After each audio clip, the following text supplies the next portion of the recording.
So what's up? What we're gonna do now is work on the flesh parts. So first things are first, I'm gonna give them a Thonium camo shade. We're gonna do this near the armor parts in on the deepest of recesses to give it like a putrid look. I'm gonna do this in all the flesh areas. So also I'm gonna do it on the green armor as well. So let's do it.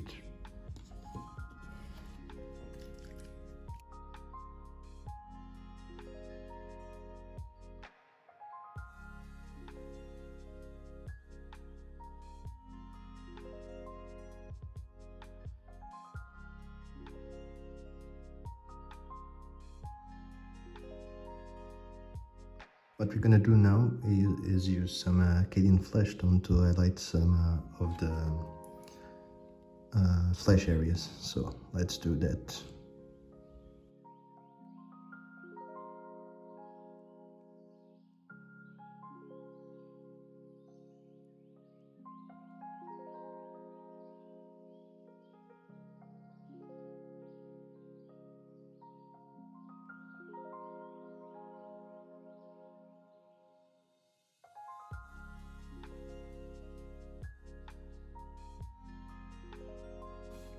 Now, while the flesh settles, the color settles, we are gonna have some fun with the horns and bones and whatnot, and the staff. And what we are gonna do right now is we are gonna dry brush some Abaddon black. And what we are gonna do is we are gonna dry brush the tips of this, like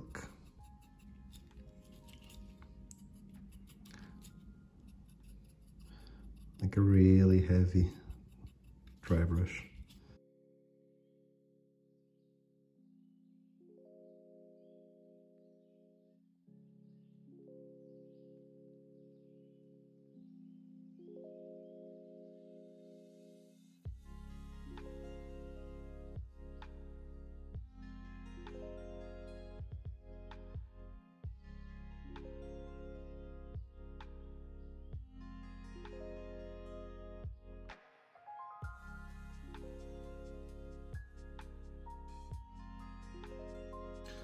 Now that the dry brush is done, oh, I missed a spot there. I'll do that afterwards. We are gonna give it the flesh area some more shade, and we're gonna use Seraphim Sepia for that. So let's do that.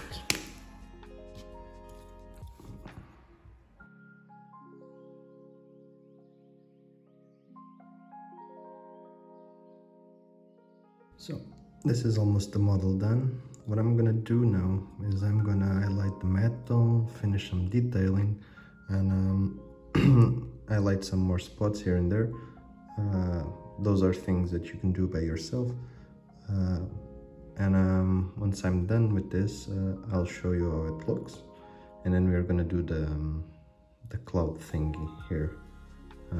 Hopefully that's gonna look okay. So see you in a bit. So hey, now that we finished all the detailing, all the highlighting, we should have something like this. Real clean, dirty looking little guy. So next step I'm gonna do is I'm gonna put some weathering on some parts of his armor. First off, I'm gonna start with this. So let me see if I butchered this, Nihilak oxide or something like that.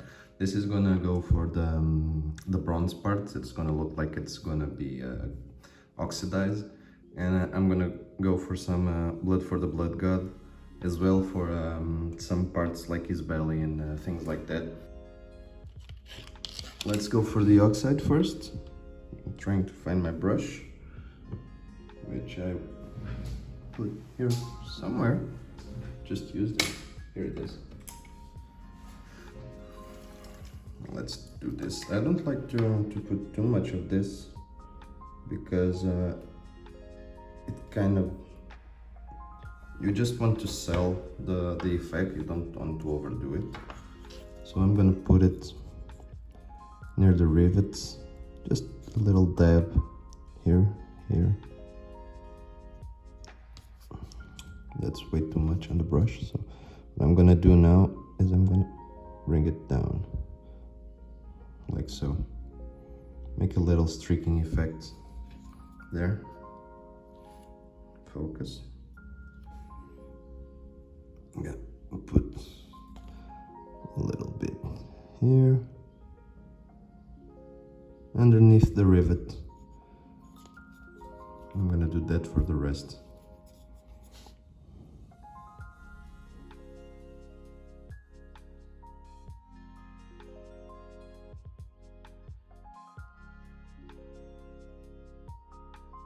Look like this is fine.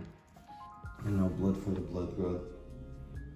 And this one, I'm just gonna dab it on the belly part. Just, is it really thick? I'm gonna shake it.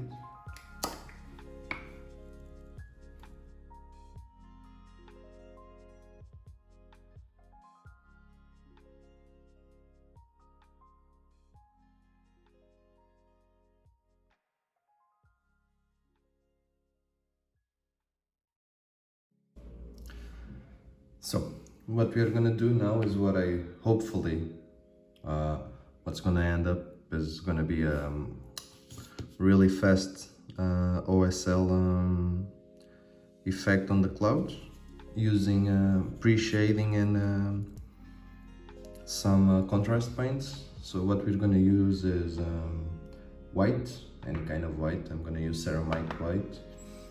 I'm also gonna use some Dawn Stone. Oh, actually, Ursine Grey. So let me take this out of here. These two, and afterwards we're gonna use contrast warp lightning. So first things are first. I'm gonna tell you what I'm gonna do, and then I'll do it. So I want this part here near the hand to be white, to be glowing more than the cloud heads. And I also want the interiors to be a little bit brighter than the outside. So like the light is coming from inside the clouds. So to achieve that, what I'm gonna do is I'm gonna start with white here. Oh, give me a second, my tripod kind of fucked up. Sorry about that. Still trying to get proper equipment. So I'm gonna start with white, with a layer of white around this area, and then I'm gonna use might dry brush it actually. I'm gonna apply with the airbrush the white and then dry brush the gray on the tops of the clouds, and hopefully after that, when I use the god damn it, the airbrush, Jesus, I missed the word, the airbrush to apply the warp lightning, it's gonna look smooth and clean and cool as well. So let's do that.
And here we go.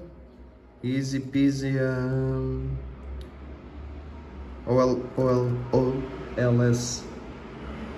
OSL lightning effect. With the airbrush, you can even see that the light kind of casted on the armor and a bit of the face. So you can do that pretty easily with the contrast paints. This is why I like to have some contrast paints now on my painting rack. Do some pre-shading and you apply that and bam, OSL. So for me, what I need to do now is the base for this model. I might do that on a different video, but I think this model is pretty much done.